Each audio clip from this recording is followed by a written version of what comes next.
Catholic photography. Be renewed by the Catholic faith.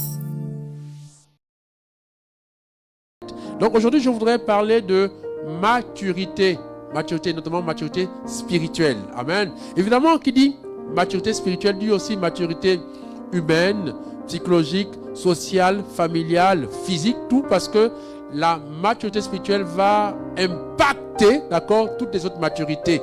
Parce que nous savons, comme je le dis toujours, j'aime à le dire, que le monde dans lequel nous sommes trempés, c'est d'abord un monde qui est influencé, impacté à 80 ou 90% par le monde invisible. C'est pour ça que toute maturité est d'abord une maturité d'ordre spirituel. Alors donc vraiment, je t'invite à partager, inviter maintenant le maximum vraiment de personnes pour que chaque personne puisse vraiment pouvoir vraiment écouter ce message, parce que nous savons que chaque fois, frères et sœurs, que la parole est révélée, est proclamée et annoncée, elle libère une onction particulière. Cette onction-là va amener à manifestation ce dont parle la parole.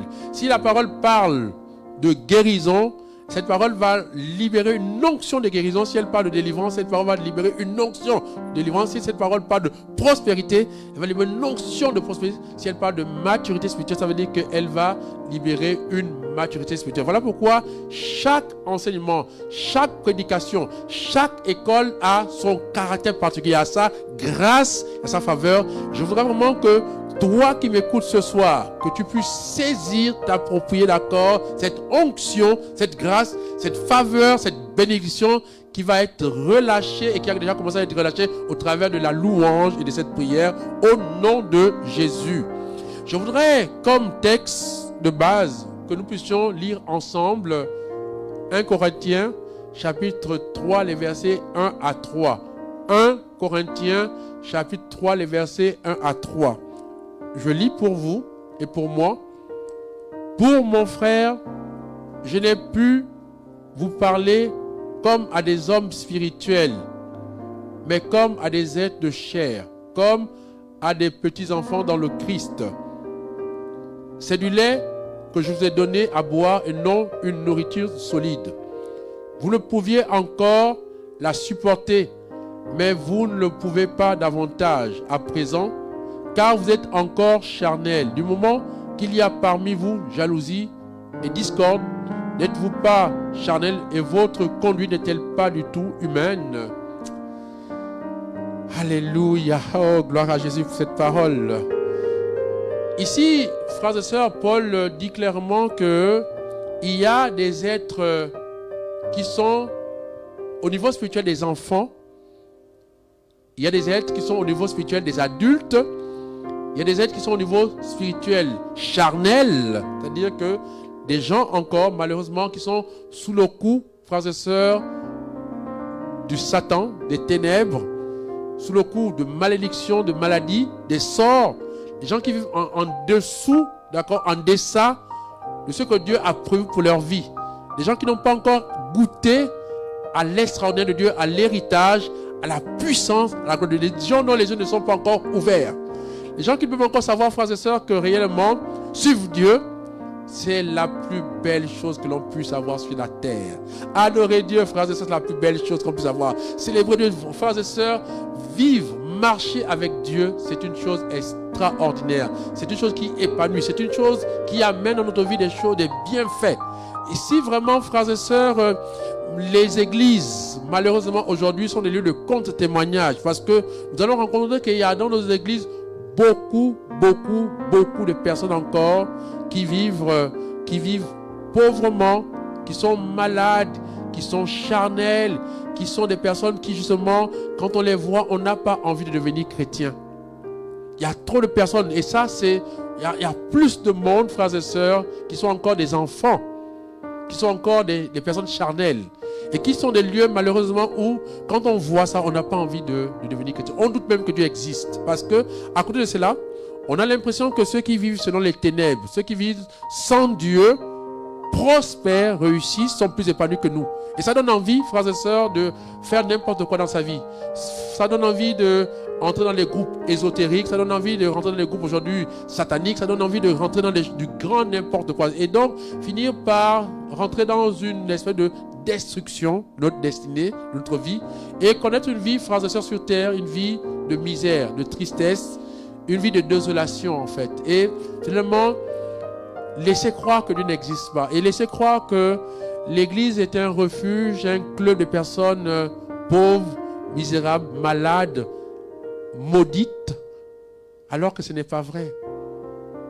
Et vous allons comprendre tout de suite, frères et sœurs, c'est que s'il y a des vies qui ne sont pas encore transformées, épanouies, des vies qui ne sont pas encore construites, des vies qui ne sont pas encore selon la stature du Christ, selon la dimension que Dieu veut, c'est-à-dire que des lieux où on peut expérimenter, voir l'agir de Dieu, la gloire, la puissance de Dieu, c'est-à-dire que Dieu a l'œuvre, comme on a vu dans le passé, dans le désert, on a vu que Dieu a ouvert, a fendu la mer. On a vu que Dieu a amené la caille, la manne. On a vu l'agir de Dieu. On a vu la gloire, la puissance de Dieu, la Shekinah, la Kavod de Dieu se manifester.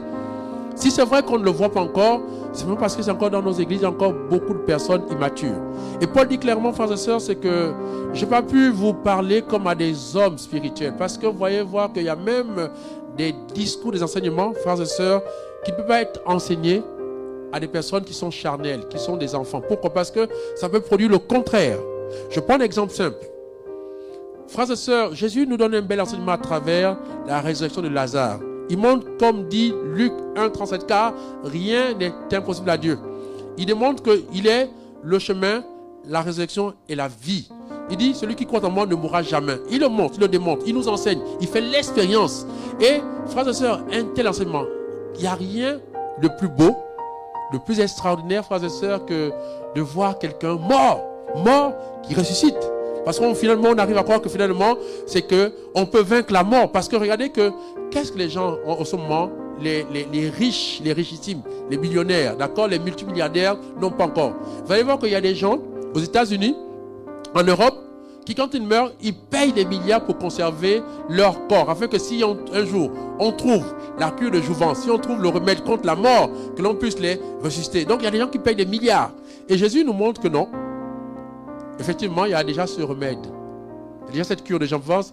Cette cure s'appelle Jésus-Christ de Nazareth. Jésus-Christ de Nazareth. Et tous ceux qui croient en Christ, ceux qui vivent selon Christ, amen, ceux qui marchent selon Christ, ils ont déjà cette grâce en eux. Ils ont déjà en eux la cure de jouvence. Ils ont déjà le remède contre la mort. Et pas seulement par rapport à la mort, déjà aussi, ils ont déjà bien fait, grâce sur grâce, en abondance, d'accord. Ils ont déjà la vie, la santé. Ils ont, frères et sœurs, déjà l'élévation. Parce que, comme dit 1 Samuel 2,7, c'est Dieu qui rend pauvre, c'est Dieu qui rend riche, c'est Dieu qui élève, c'est Dieu qui abaisse. Donc, en Dieu, frères et sœurs, nous avons déjà l'élévation, nous avons la richesse, nous avons déjà de quoi être épanouis, heureux.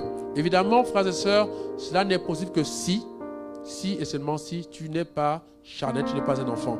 C'est pour ça que Saint Paul ajoute en disant, voilà, il ne peut pas.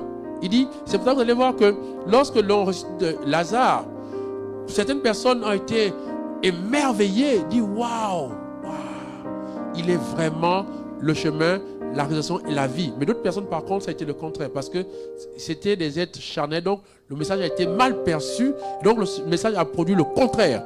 Puisqu'on dit dans Jean 12,10 que, à cause du fait que Jésus a ressuscité Lazare, non seulement il voulait tuer Jésus, mais aussi même Lazare. Vous voyez que donc, si on n'est pas, frères et sœurs, des personnes déjà matures spirituellement, des personnes adultes, c'est-à-dire que même des messages de révélation, des messages de gloire, de puissance, peuvent produire le contraire dans la vie des gens. C'est pour ça qu'il y a des gens qui vivent des vies misérables, des vies encore sous des malédictions, des vies encore sous sous le joug, d'accord, des ténèbres, parce que malheureusement, c'est des personnes qui ne sont pas matures.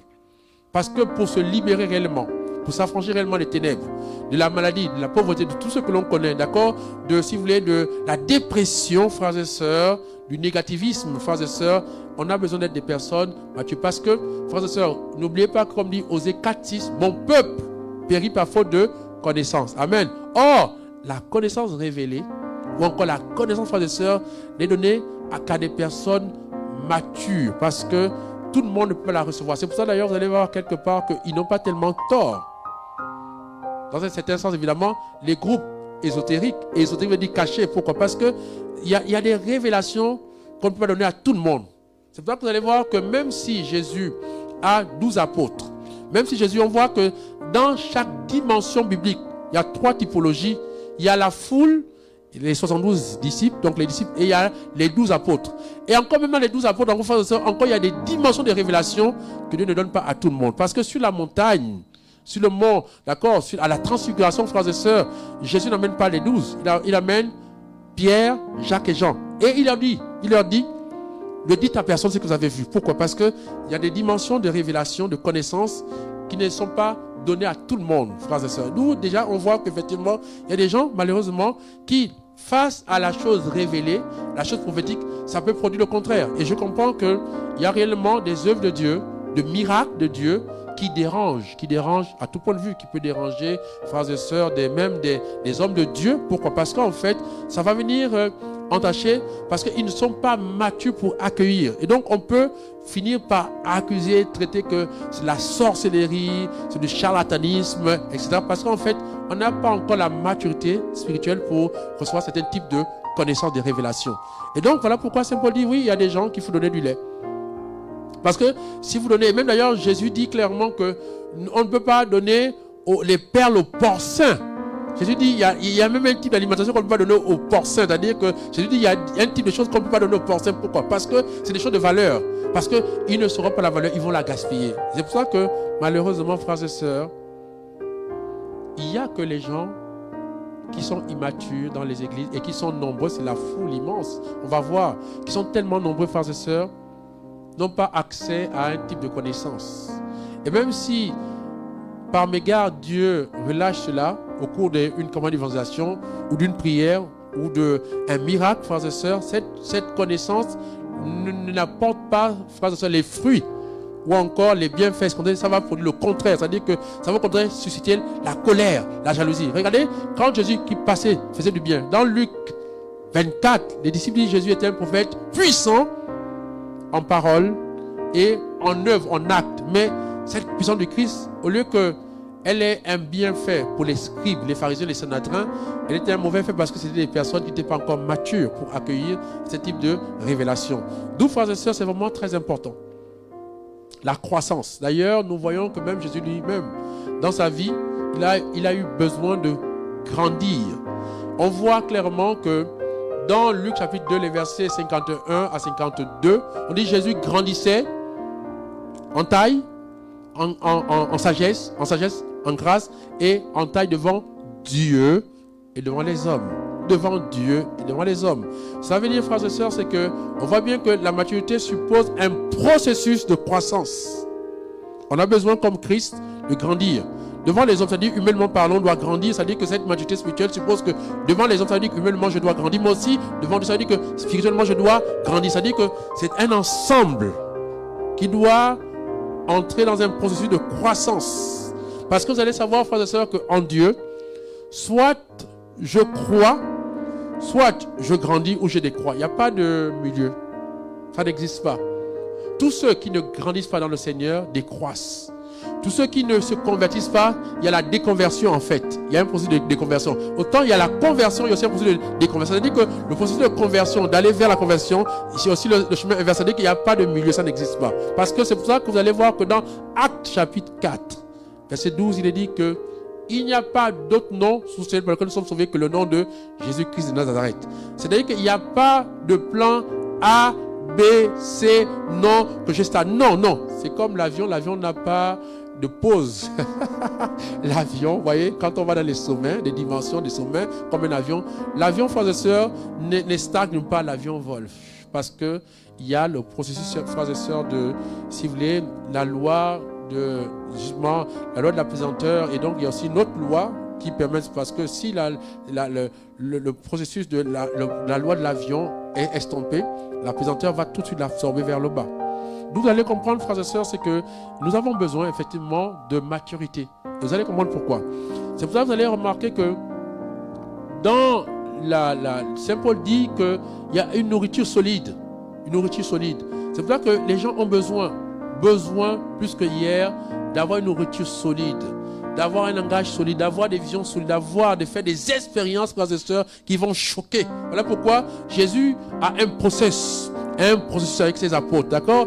Il les amène pendant 3 ans et demi, il les enseigne, il les fait grandir, il leur fait faire des expériences. On voit par exemple dans Marc chapitre 11, Jésus vient, il voit un figuier, il maudit le figuier, il fait comme si, après le lendemain, il passe, il fait comme s'il n'avait rien compris, et puis là, les gars disent, oh, maître, le figuier a desséché. Et alors à ce moment-là, Jésus, il fait un enseignement. Il dit, tous ceux, et il dit, ayez foi en Dieu. Marc 11, 22, ayez foi en Dieu. Il dit, si quelqu'un dit à cette montagne, lève-toi, jette-toi à la mer. S'il ne doute pas dans son cœur, cela lui sera accordé. Il dit que ce que vous demanderez en priant, croyez qu'on l'a déjà reçu, vous verrez la manifestation. Voilà donc pourquoi Jésus a passé le temps avec des expériences à enseigner, à nourrir les disciples pour qu'ils puissent devenir grandir dans la foi. Pour ne pas justement, frères et sœurs, succomber. Pour que justement, ils puissent vraiment être nourris. Donc il y a aussi que, au fur et à mesure, frères et sœurs, que nous grandissons, il faut savoir que le catéchisme que tu as reçu ne suffit pas. Il faut savoir que les homélies que tu reçois ne suffisent pas.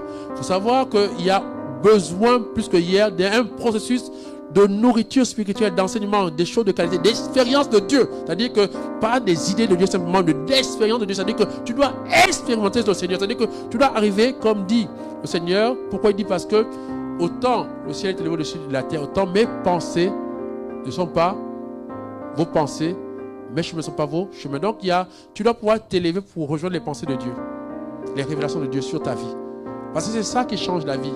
Alors, frères et sœurs, c'est pour ça que vous allez remarquer que dans nos églises, malheureusement, il y a 3 degrés de croissance. Il y a la foule, il y a les disciples, 72, et il y a les apôtres. Amen. Je voudrais dire que le problème, c'est que il y a trop, malheureusement, dans nos églises, la foule. Et la foule, malheureusement, ce ne sont pas des disciples, ce sont des suiveurs. Cette foule-là, frères et sœurs, n'a aucune identité. Cette foule-là, frères et sœurs, c'est des personnes, en fait, qui sont comme des papillons. C'est-à-dire que, quel que soit l'endroit, c'est les mêmes personnes qui peuvent se retrouver chez les marabouts, dans les églises du réveil, dans les groupes ésotériques, dans les groupes sataniques. Pourquoi ça ne change rien? C'est la même chose, d'accord? C'est-à-dire, Satan, Dieu, c'est la même chose, c'est pareil. C'est-à-dire que, et ce sont ces gens-là, en fait, qui sont toujours là, en train de pourrir. C'est-à-dire, la grande majorité qui pourrit souvent. Pourquoi? Parce que, et c'est pour ça que la grande majorité n'a pas toujours raison. Regardez dans le livre des Nombres, Nombres, chapitre 12, chapitre 13, chapitre 14. Dieu envoie à travers Moïse 12 éclaireurs. Ils y vont, ils regardent, ils constatent que, comme frères et sœurs, Dieu avait annoncé, c'est qu'effectivement, la terre promise, là où coule le lait et le miel, là où les fruits sont abondants, frères et sœurs, là où le sol est fécond, ils confirment tous les 12 qu'effectivement, c'est vrai ce que Dieu a dit. Et vous allez voir, il y a une chose qui se passe de terrible. 10 d'entre eux, donc la foule, 10, parce qu'il y a 2.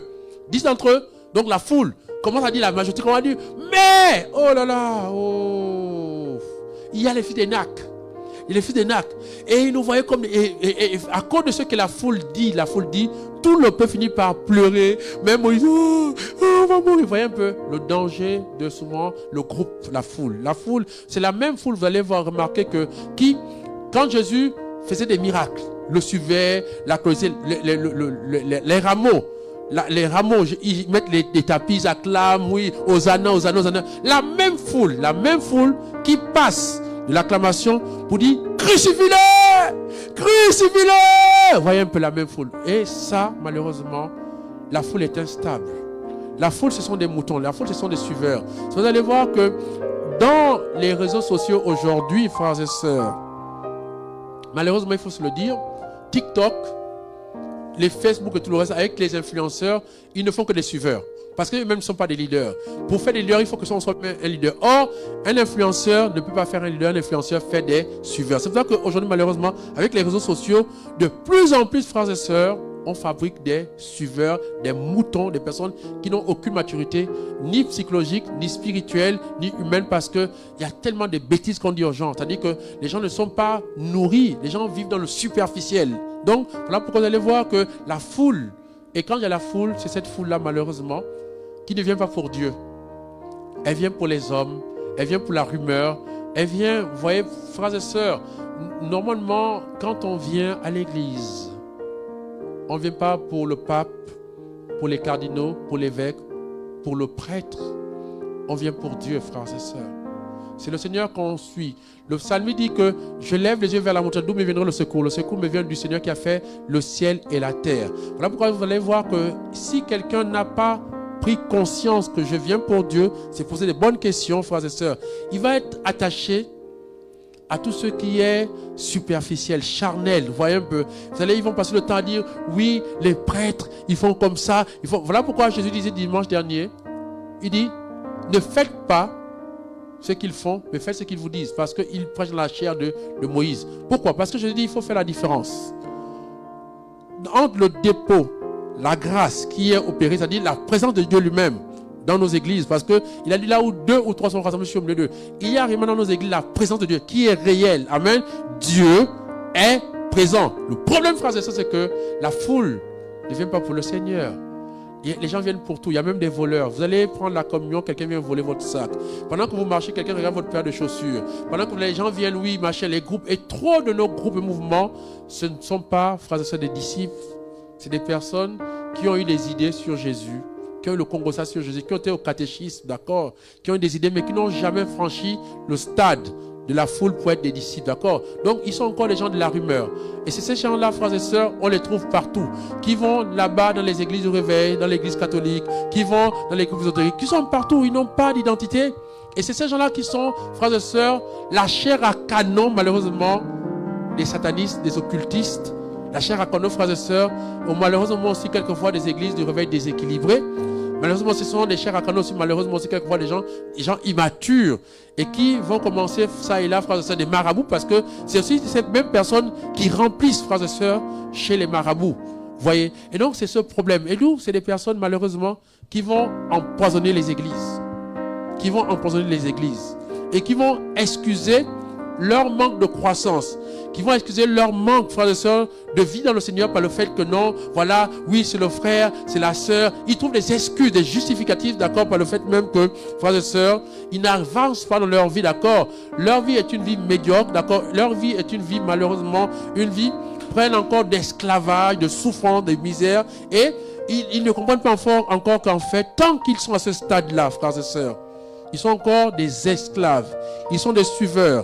Ils sont encore des personnes qui passent le temps à regarder les hommes, même pas Dieu. Ils ne sont pas focalisés sur le Seigneur. Ils ne savent pas qu'un homme ne sauve pas. Un prêtre ne sauve pas. Un évêque ne sauve pas. Le pape ne sauve pas. C'est Dieu qui sauve, frères et sœurs. Un pasteur ne sauve pas. C'est Dieu qui sauve. Donc, on vient pour Dieu, pas pour les hommes. Parce que si je mets mon regard sur un homme, que ce soit le pape, les cardinaux, les évêques, que ce soit le curé des paroisses, que ce soit moi, frère, que ce soit un pasteur, il y a le risque un jour que je te déçoive.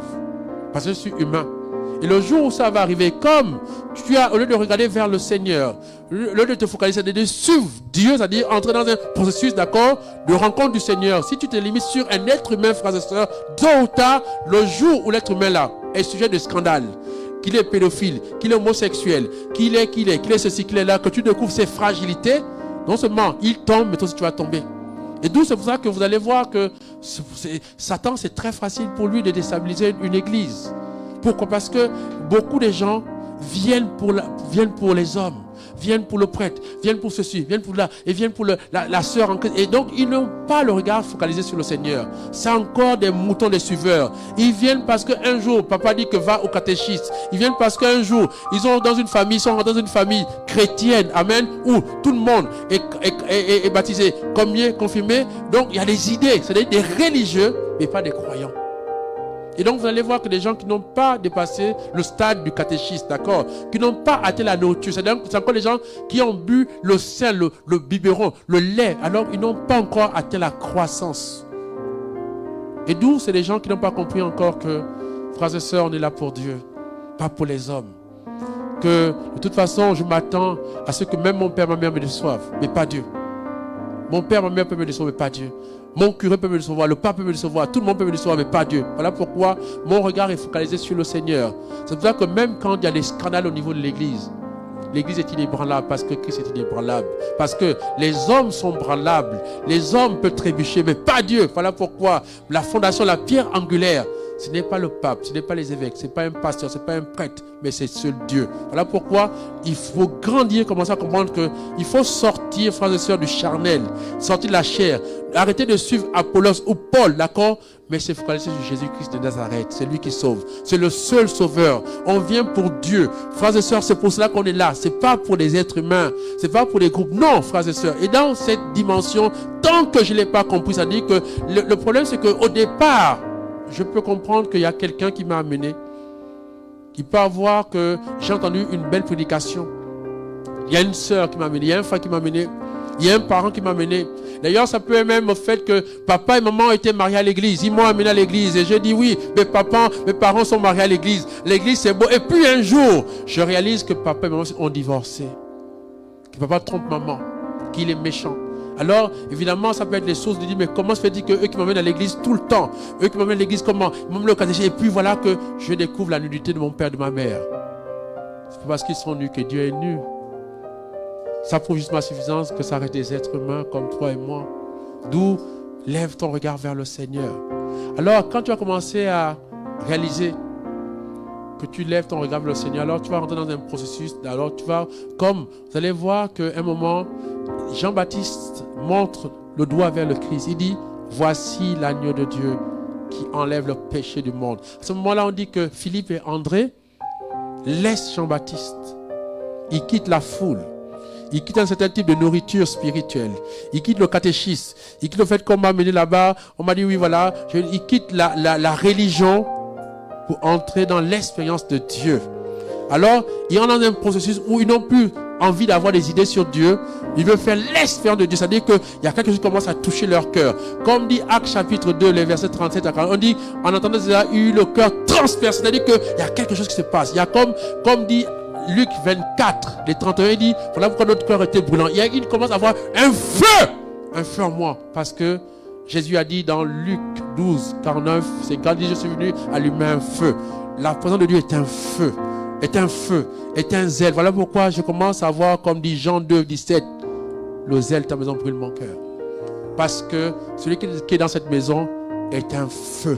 Il est rempli de feu, il est une onction, il est une puissance. Alors, j'entre dans un processus. Je commence à avoir une soif. Comme dit le psaume 62, il dit, comme un cerf altéré cherche le vivre. Ainsi, toi, mon âme te cherche dès l'aurore, dès le matin. C'est-à-dire que je sens que je ne me contente plus de ceux qu'on m'a enseigné. Je ne me contente plus de ceux que les hommes. Non, j'ai envie, Seigneur, de te voir. J'ai envie, Seigneur, de te Seigneur, je veux te rencontrer. Seigneur, c'est toi que je suis, Seigneur. Seigneur, c'est à toi. Je veux habiter la maison du Seigneur tous les jours de ma vie, Seigneur. Oui, Père, oh non, je sens que j'ai besoin d'être enseigné.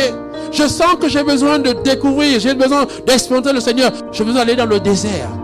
J'ai besoin d'aller dans le désert. J'ai besoin, oui, Seigneur, de quitter, Seigneur, le seuil, Seigneur, de la foule. Je n'ai plus la foule, Seigneur. Je veux être un disciple. Et là, on commence à entrer dans une véritable expérience de Dieu. Et à ce moment-là, frères et sœurs, ce ne sont plus des idées. Alors, je me mets à l'école de Dieu lui-même. Je me mets à l'écoute de Dieu lui-même. Même si un homme, un prêtre est pédophile, est homosexuel, même si un frère, même s'il y a les sorciers dans l'église, peu importe, parce que pour moi, ce n'est pas l'homme, ce n'est pas la sœur, ce n'est pas le prêtre, ce n'est pas le pape, c'est Jésus-Christ de Nazareth, c'est lui qui sauve. Et mon regard est focalisé sur Jésus. Oui, seul Jésus compte pour moi. C'est lui mon regard, parce que c'est lui qui me rend inébranlable, parce qu'il est inébranlable. Un homme, oui, peut me décevoir. Oui, donc j'entre. Je l'expérimente. Je l'expérimente, oui. Je l'expérimente. Alors, frères et sœurs, à ce moment-là, vous allez voir que la tête réelle de Dieu va commencer à mettre en moi un épanouissement. Vous allez voir, frères et sœurs, c'est que les gens, en général, les foules dans les églises, sont des personnes tristes et malheureuses, qui passent le temps à murmurer, qui passent le temps, frères et sœurs, à se comporter, qui passe le temps, frères et sœurs, à médire, même en pleine église, à critiquer le milieu du prêtre, à critiquer la voisine. Non. Vous voyez, frères et sœurs, des personnes très charnelles. Non. Je sens que je n'ai pas besoin de ça. C'est-à-dire que là où les personnes voient le prêtre humain et tout le reste là, moi je vois Jésus-Christ, je vois une personne à Christi, je vois les anges de Dieu, je vois les gens, je vois la gloire de Dieu. Je commence à ressentir, à percevoir que quelqu'un est là. Il est Jésus de Nazareth. Il est Dieu. Oui, je commence et je dis, Seigneur, je veux te suivre. Pas les hommes, mais toi, Seigneur. Je veux grandir, Seigneur mon Dieu. Je veux plus que ça, Seigneur. Je veux plus seulement le fait qu'on dise, Seigneur mon Dieu, frères et sœurs, comme il m'est arrivé un jour, frères et sœurs. J'ai eu marre simplement de réciter le credo. Je crois en Dieu, le Père Tout-Puissant, Créateur sur la terre. J'ai dit, Seigneur, cela ne me suffit plus simplement de le réciter. Seigneur, je veux expérimenter, Seigneur, ta puissance. Seigneur, je veux que si je dis, je crois en Dieu, le Père Tout-Puissant, Seigneur, je veux toucher. Seigneur, je veux expérimenter, Seigneur, je veux ressentir cette toute puissance. Alors, quand je commence à entrer dans un processus, frères et sœurs, vraiment de marche avec le Seigneur, alors il va commencer à m'arriver des choses. Où commencer, Dieu va m'amener au travers d'un autre processus, d'accord, où je vais quitter maintenant la dimension de le disciple, je vais devenir maintenant apôtre. C'est-à-dire que je vais commencer à entrer dans une espèce de dimension qui n'est pas donnée à tout le monde, frères et sœurs.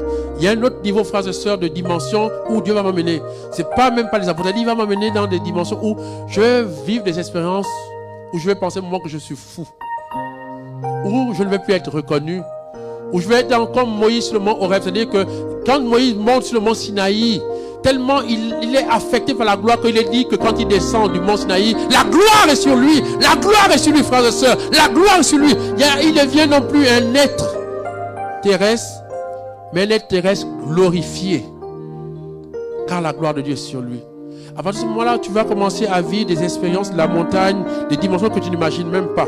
C'est-à-dire que tu vas commencer à te dire, mais alors à ce moment-là, quand tu vas commencer à être transformé, mon frère, ma soeur, comme le psaume 68, verset 8 ou 9, ou encore 69, verset 8, 9, il dit que tu vas devenir un étranger pour tes frères, et un inconnu pour les frères, parce que tu n'es plus dans la dimension charnelle. Tu n'es plus reconnu parce que là où sont tes frères dans la dimension charnelle, que ce soit dans la foule, les disciples, ils ne te reconnaissent plus parce que tu as donné un degré, frères et sœurs, d'expérience de Dieu, qu'on ne te reconnaît plus. À ce moment-là, beaucoup vont te critiquer, vont dire oui, il est fou, il est malade, on va t'humilier, d'accord. On va même quelquefois, quand tu vas apparaître quelque part, les gens vont te détester sans comprendre pourquoi. On va t'insulter de toutes sortes de mots. Quelquefois, on va même te chasser des églises, chasser de ton pays, chasser. Tu vas être exilé, tu vas connaître quelquefois la solitude. Parce que pourquoi? Dieu va vouloir que tu sois seul avec lui. L'adversité des gens, le rejet des autres, le fait de t'humilier, de te chasser, va te pousser à aller dans le désert. Dans le désert, il y aura que entre toi et Dieu. À ce moment-là, il va y avoir la transfiguration. Tu vas être transfiguré. Ton corps va être transfiguré. De telle sorte que mon frère, que quand ton corps sera transfiguré, mon frère, il y a quelque chose de Dieu que tu vas expérimenter. De la gloire, de la puissance de Dieu que nul ne peut comprendre. À ce moment-là, mon frère, quand tu vas goûter au poison, comme j'ai goûté plusieurs fois au poison, ça n'aura aucun effet sur toi. Quand le serpent, pendant que tu dors, parce que j'ai été victime, pendant que je dormais du serpent qui m'a mordu, le venin n'aura aucun effet sur toi.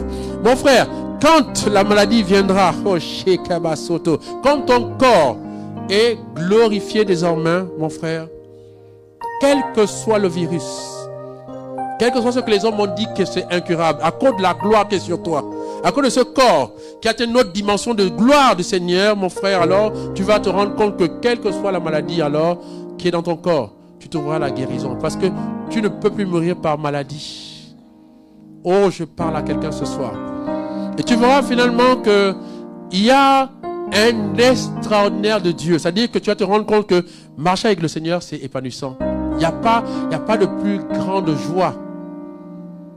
C'est-à-dire que pour toi, que tu aies de l'argent ou pas, que tu aies un titre ou pas, que tu sois curé ou pas, que tu sois évêque ou pas, que tu sois pape ou pas, que tu aies de la maison ou pas, mon frère, ma soeur, il y a une joie qui dépasse toutes les joies parce que ta joie n'est plus dans une personne, dans un élément, ta joie est en Dieu. Et Dieu, quand il demeure à toi, comme dit Jean 4,4, celui qui est en moi, parce que désormais, comme dit Galates 2,20, ce n'est plus moi qui vis, Christ vit en moi.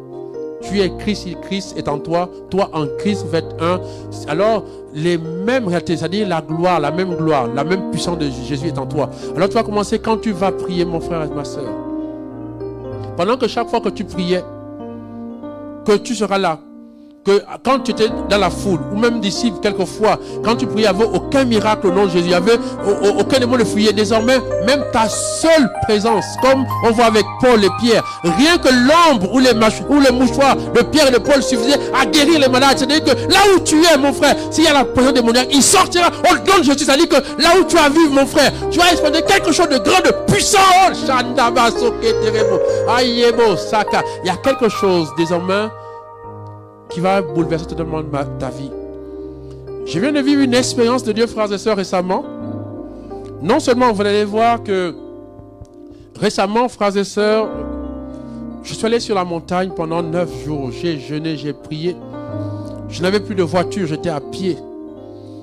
Alors j'ai fait comme Jésus a fait avec ses disciples. Je suis allé sur la montagne, être transfiguré. 9 jours de jeûne de prière, frères et sœurs. J'ai entendu Dieu me parler, frères et sœurs. Et j'ai entendu réellement Dieu me dire qu'il est Yahvé Jireh, celui qui pourvoit, que je n'ai pas à m'inquiéter. C'est-à-dire que d'abord chercher le royaume, le reste me sera donné. C'est-à-dire que je n'ai pas à m'inquiéter, frères et sœurs. Je n'ai pas. Quand tu es en Dieu, tu n'as pas à t'inquiéter. S'il a fait que le corbeau nourrisse le prophète Élie,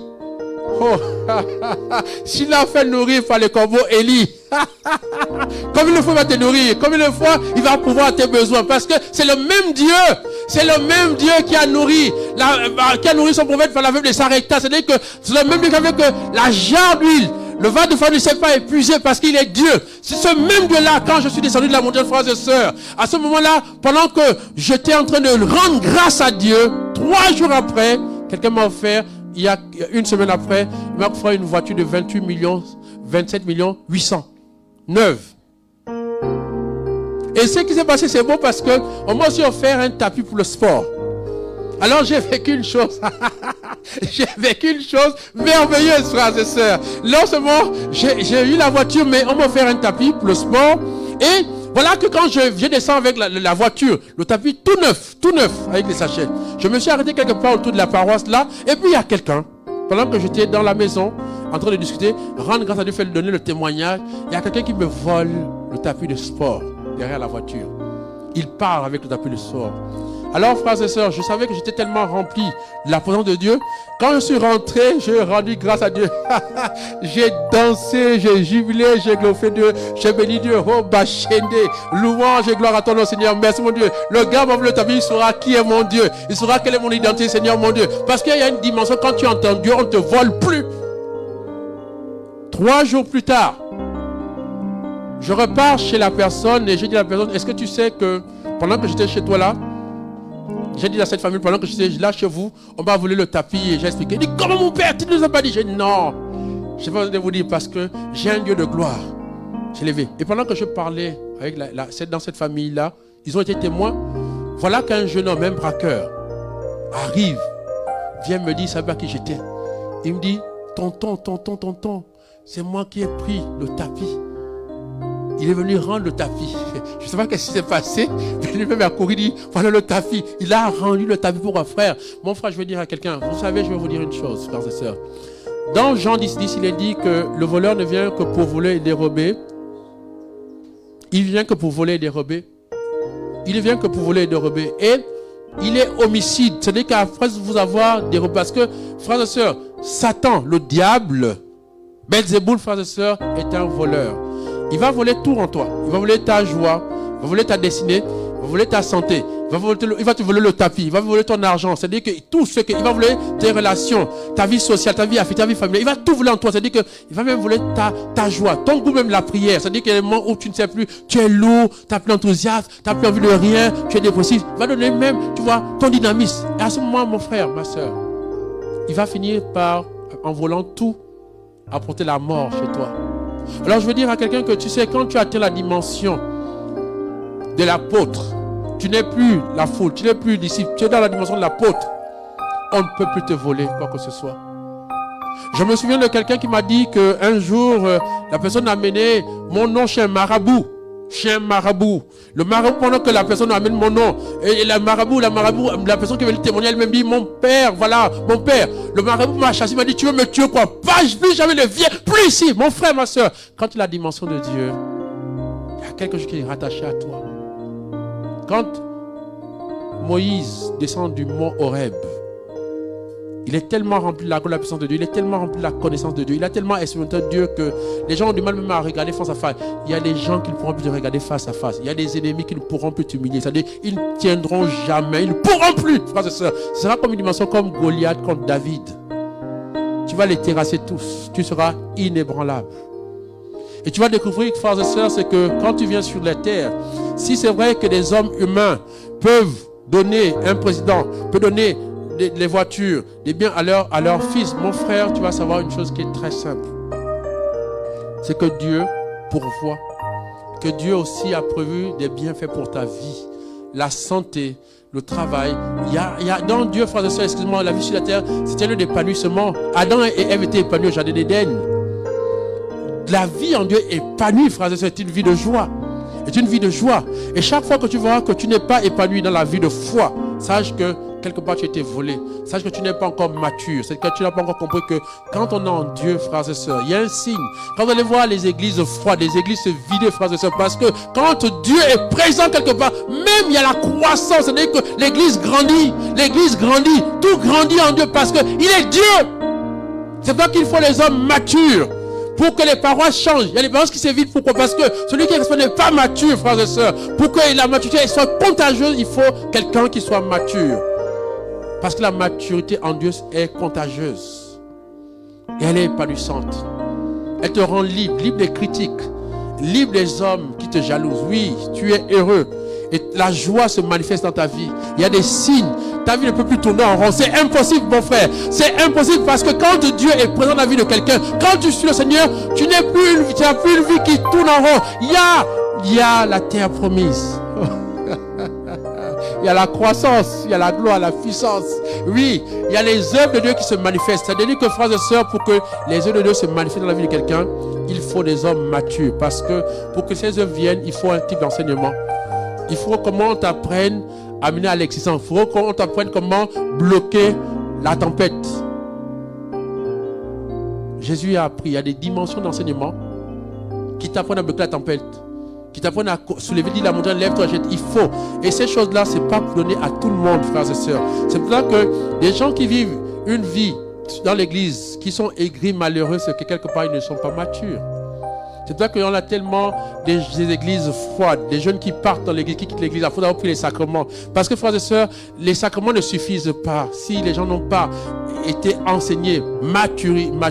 C'est-à-dire que s'ils n'ont pas grandi, c'est-à-dire que si on leur a pas donné quelque chose de consistant, même si on célèbre les sacrements, chaque année, ils quitteront toujours l'église. Parce que pour que les gens restent, pour que les gens demeurent dans la foi, il faut qu'ils grandissent, il faut qu'ils soient matures. C'est pour ça que vous allez voir, frères et sœurs, c'est que, et cette maturité dans l'église finira par contaminer aussi ta vie sociale, affective, familiale. C'est-à-dire que même dans ton lieu de travail, tu ne seras plus n'importe qui.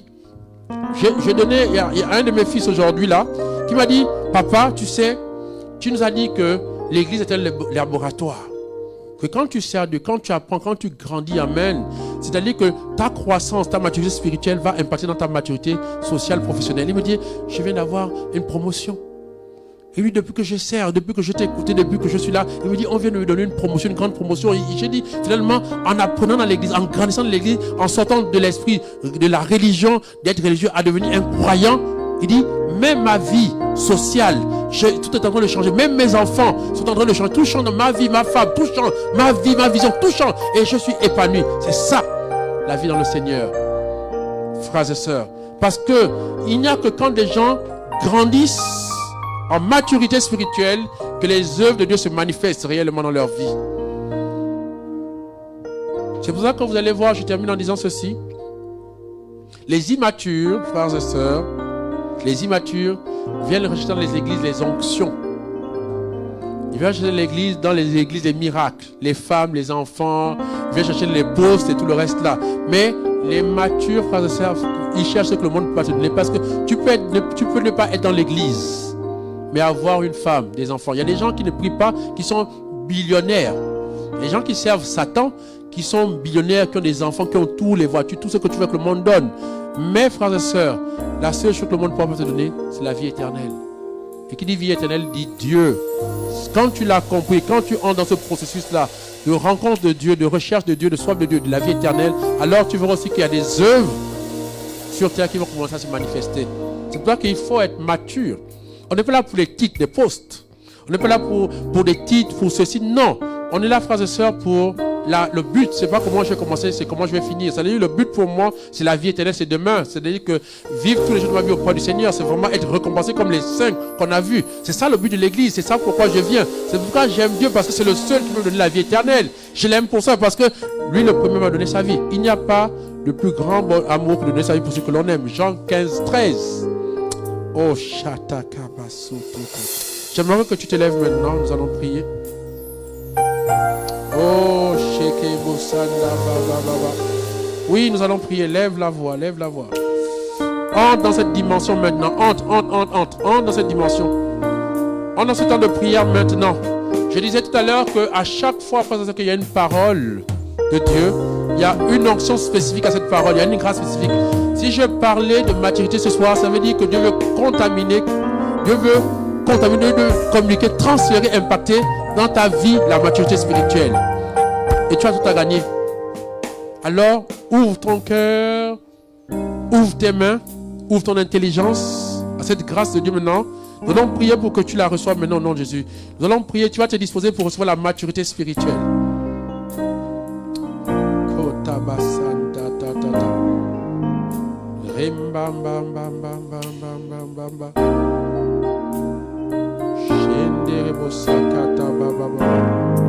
Oui, entre dans ce temps de prière maintenant. Je veux aller plus haut. Je veux aller plus haut. Plus haut. Plus haut. Je veux aller plus haut. Je veux aller plus haut. Plus haut.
Présence en moi devienne réelle, que ta présence en moi devienne palpable. Je veux une autre dimension de toi.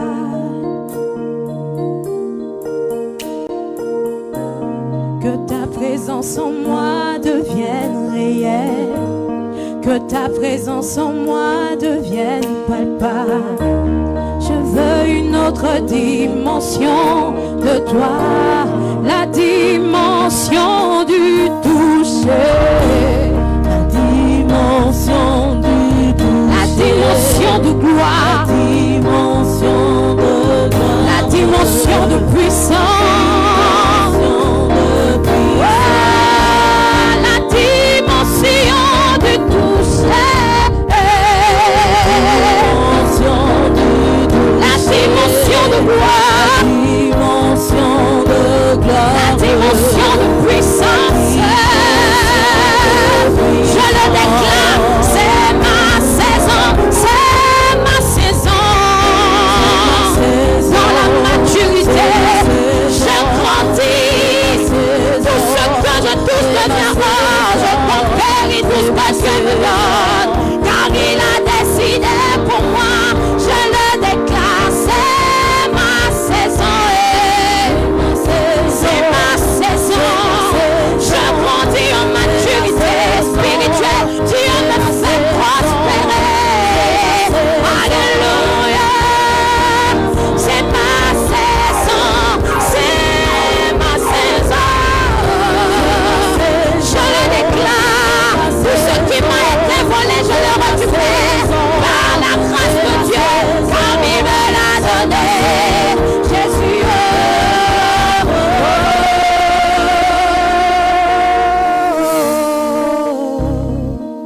Frères et sœurs, c'est vraiment une saison de gloire, de puissance.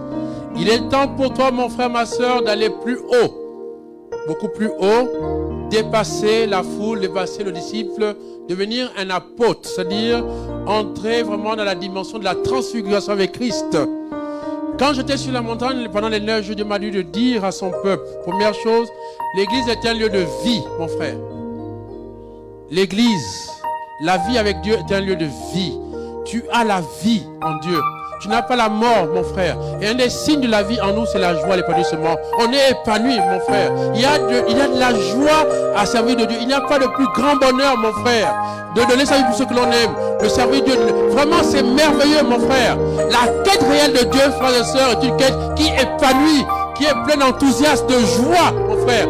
Si tu n'es pas heureux dans l'église, c'est pas heureux dans ta vie avec le Seigneur, c'est qu'il y a un problème, c'est que tu es encore immature.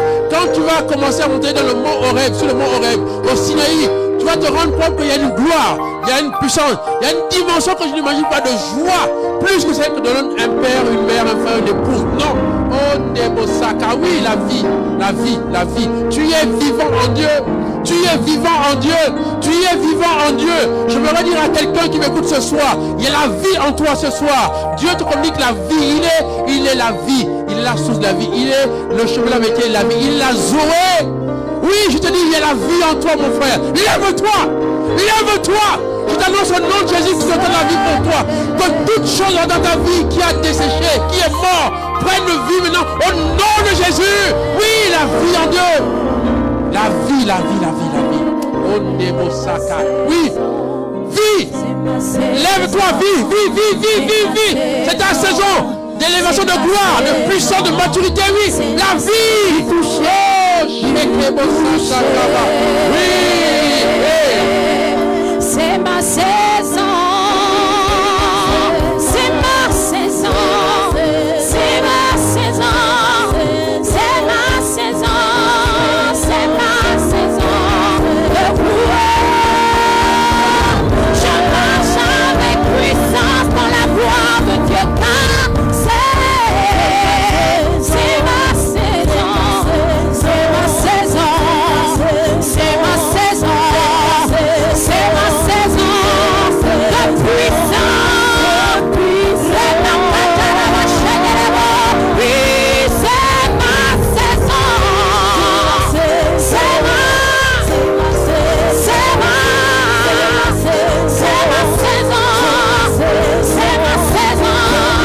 Je touche. Je vois la main de Dieu m'élever dans toute la dimension de ma vie. C'est ma saison, ma chair. Je vois la main de Dieu m'élever. Je vois la puissance de Dieu dans ma vie. La gloire. Je vois la gloire de Dieu. C'est ma saison. C'est ma saison. C'est ma saison. C'est ma saison où la puissance de Dieu se manifeste. Tout ce que je fais réussit dans la gloire de Dieu. Et Dieu reste en moi. C'est ma saison. C'est ma saison. C'est ma saison. C'est ma saison. C'est ma saison. Alors, parce que c'est un lieu de vie, mon frère, Dieu m'a dit la deuxième chose de te dire, c'est un lieu de transformation. Lorsque la vie prend corps dans le sein d'une femme, il y a réellement un processus de transformation, de manifestation de vie. J'aimerais dire à quelqu'un que quand tu entreras vraiment, véritablement dans une vie de Dieu, tu vas être transformé, tu iras de gloire en gloire. Tout ton milieu, voilà pourquoi 2 Corinthiens chapitre 5 verset 17 dit que si donc nous sommes une création nouvelle, l'homme ancien a disparu, l'homme nouveau est déjà là. J'aimerais dire à quelqu'un que n'aie pas peur, les choses vont changer au nom de Jésus. Tu vas vraiment entrer dans un processus de transformation. Ta vie, ta santé, le travail, ta maison, ta famille, tout va être transformé. Ton pays, le Gabon sera transformé. Le Gabon sera transformé. le monde sera transformé. Le monde ira de gloire en gloire, de puissance. Quelles que soient les ténèbres, quelles que soient les preuves que tu traverses, mon frère, au nom de Jésus. C'est le temps de la vie, c'est le temps de la transformation, le temps de l'implantation, le temps que les choses changent véritablement, dans le sens positif du terme. Il est temps pour toi que tu vois se manifester des choses nouvelles, des choses, des bienfaits de Dieu. Il est temps pour toi que cette maladie s'arrête, qu'elle soit transformée en guérison. Il est temps pour toi que ce chômage s'arrête, qu'elle soit transformée en travail, un emploi digne. Il est temps pour toi que cette stérilité s'arrête, qu'elle soit transformée en fécondité. Il est temps pour toi que cette location s'arrête pour que tu construises au nom de Jésus. C'est le temps que toi-même tu te rendes compte qu'il y a réellement un mécanisme de transformation. Transformation, oui. Les choses changent, les choses bougent. Il y a un mouvement de gloire, il y a un mouvement. Comme au temps de la création, le Saint-Esprit était en mouvement. Il y a un mouvement de l'Esprit maintenant au nom de Jésus. L'Esprit est en mouvement. Oui, il est là, il est là, il est là. Le Saint-Esprit est là, oui. Il y a vraiment un mouvement de l'Esprit maintenant. Là où tu es, il y a un mouvement de l'Esprit. Il y a un mouvement de l'Esprit maintenant.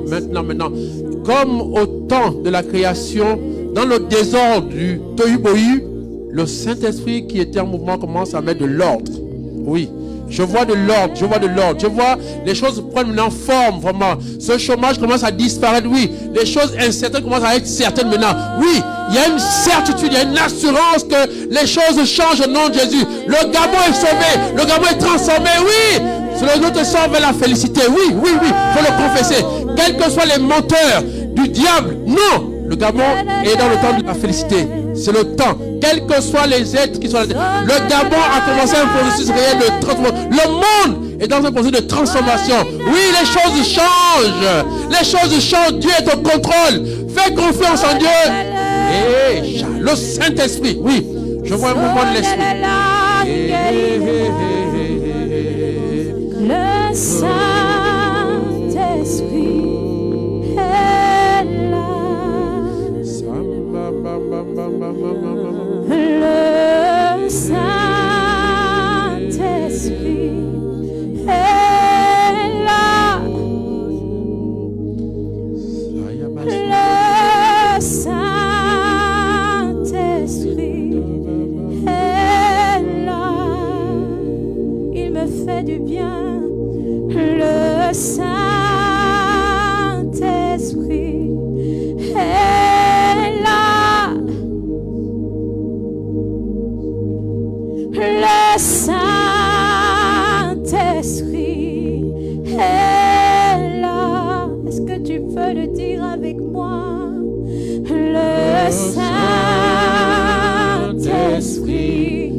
est là. Il touche ma vie maintenant. Le Saint-Esprit est là. Il refait toutes choses pendant moi. Le Saint-Esprit est là. Le Saint-Esprit est là. Le Saint-Esprit est là. Oui, le Saint-Esprit est là. L'Esprit est là. Oh, il est là, il est là. Et le Saint-Esprit est là. Le Saint-Esprit est là. Il refait. Il me repositionne, il me redonne une identité. Je retrouve mon identité d'enfant de Dieu. La Shekinah est là. Il est là. Il est là. Il renouvelle mon corps, il renouvelle mon âme. La promesse de Dieu est là. Le Saint-Esprit est là. Il est là.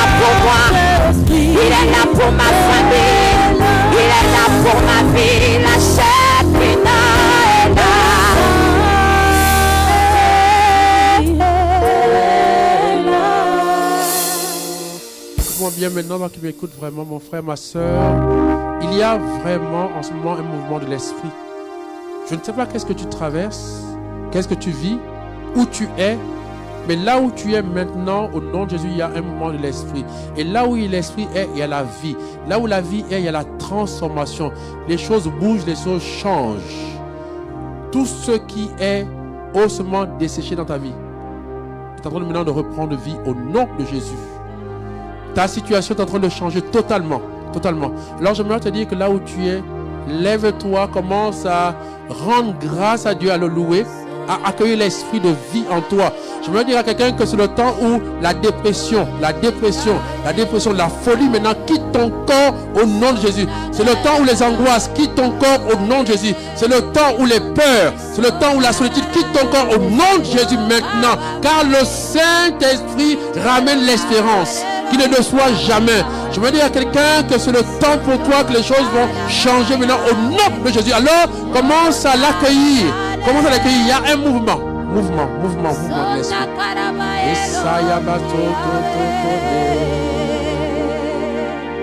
Les maladies s'enfuient, les aveugles voient, les paralytiques sautent de joie. Dans sa présence, les stériles enfants, les sourds par sa puissance, par sa puissance, oui, les maladies oui, les aveugles voient,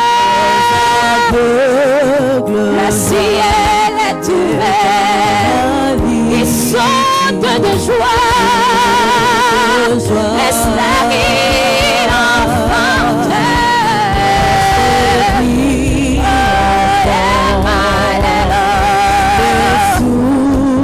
lorsque nous sommes dans la gloire de Dieu, par sa puissance,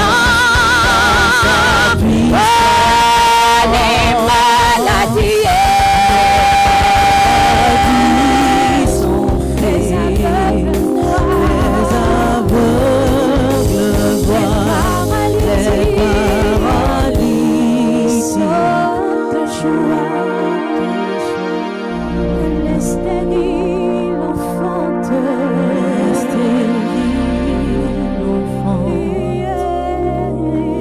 les sourds entendent sa puissance, par sa puissance.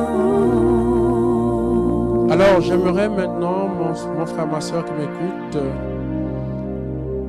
que tu puisses dire au Seigneur là où tu es maintenant, Seigneur mon Dieu, j'entre dans la maturité au nom de Jésus. Je prends la décision maintenant, aujourd'hui, d'entrer dans la maturité, de grandir. Je rejette maintenant l'enfant, le bébé spirituel. J'entre maintenant dans une dimension, Seigneur, de nourriture spirituelle plus solide. Seigneur mon Dieu, je sais que avec ta force, ta puissance, Seigneur éternel mon Dieu, je confesse que je vais grandir. Que dès ce soir, Seigneur mon Dieu, que réellement cette grâce de la maturité, je la saisis au nom de Jésus. Je décide, Seigneur, de ne plus être un religieux. Seigneur, je décide de ne plus être dans la foule, Seigneur. Oui, Seigneur, je commence à vraiment devenir disciple, devenir un apôtre, Seigneur. Seigneur, je ne veux plus être un suiveur, Seigneur, je veux être un leader. Seigneur, je veux faire des lieux. Seigneur, je veux être un lieu de gloire, de puissance. Seigneur, je veux manifester par travers ma vie, Seigneur, ton règne, ta puissance. T'es bien fait, Seigneur, mon Dieu. Oui, Seigneur, je te dis merci, Seigneur, pour toutes les personnes qui ont été impactées, Seigneur, ce soir. Seigneur, merci pour vraiment le bien que tu fais, tu as fait et tu feras encore, Seigneur, à travers ceux qui vont nous écouter. Seigneur, merci mon Dieu pour vraiment les œuvres de gloire, de puissance, Seigneur, qui vont commencer, Seigneur, ou qui ont commencé à se manifester dans la vie, Seigneur, de cette personne qui m'écoute, Seigneur, et qui va m'écouter, Seigneur, demain, Seigneur, mon Dieu. Père, sois béni au nom de Jésus, Seigneur, mon Dieu. Seigneur, merci. Seigneur, je crois que, Seigneur, si tu as voulu qu'elle soit là ce soir, Seigneur, mon Dieu, parce que, Seigneur, tu as voulu qu'elle reçoive cette grâce de la maturité, cette onction, Père, que, Seigneur, cette onction impacte sa vie, touche, Seigneur, son corps, son âme, a commencé à être une semence qui commence à germer en elle au nom de Jésus. Alléluia.